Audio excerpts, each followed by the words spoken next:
Ələmşah. Ha. Götür. Birini ana. Birini?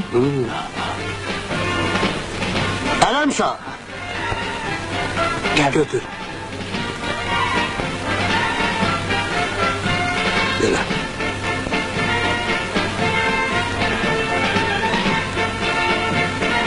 Ha, ne var? Salam. Salam. Gel içeri, soğuk. Döşe gelsin. Hava soğuktu. Adamın elleri, ayakları. Benim de ellerim üşüyor, ne olsun? Soğukların içinde. Elce yoktu. Kitap var. Min bir gece. Değiller entika romandı. Verim okuysan.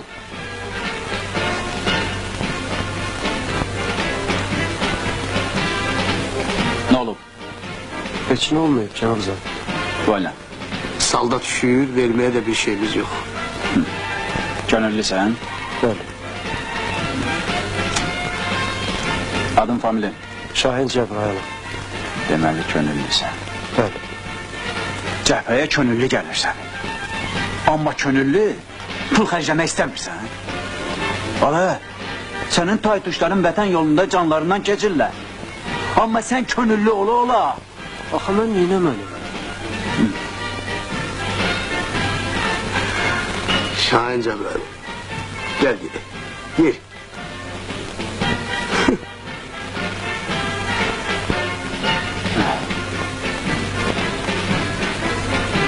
Pulun var. Var. Maşını görürsen. Var. Orada her şey var. Can dermanı, kuş sütü. Hoş geldin.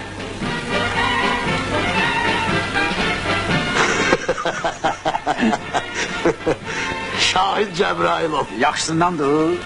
Əlasından. Ha, ne var, ne lazımdır? Varsa Ala, ne hatrim isteyir var. elce. Əlcək var.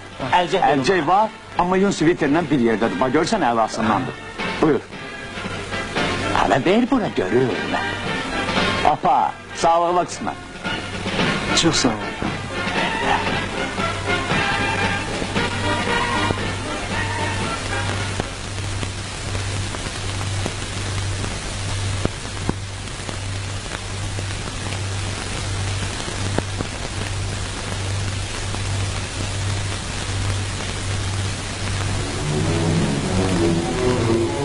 Yüzünü görmediğim, adını bilmediğim asker babam.